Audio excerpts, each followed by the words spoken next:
Kalupur bridge પાસે સેવ બનાવના કારખાનામાં આગ. રાત્રે 2 વાગ્યાને 23 મિનિટે આગનો કોલ.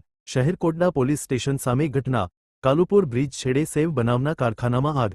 આગ લાગતા વિસ્તારમાં અફરાતફરી મચી. ગોમતીપુર મિની ફાયર અને બાઉજર ઘટના સ્થળે. પાંચકુવા મિની ફાયર પણ તાત્કાલિક પહોંચી. નરોડાના 2 ગજરાજ ફાયર ફાઇટર તૈનાત. મણિનગરનો 1 ગજરાજ પણ મોકલાયો. ફાયર ટીમો આગ કાબૂમાં લેવા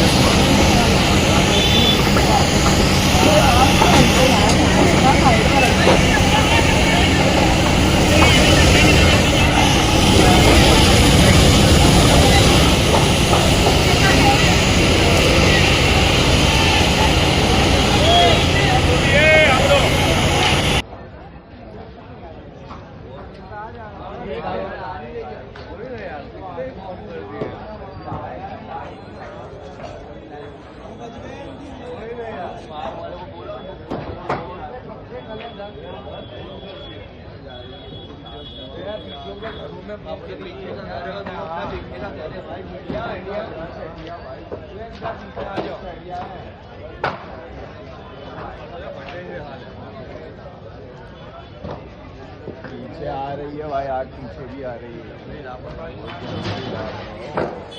अंदर तो हो रहा है मतलब खाना बनाते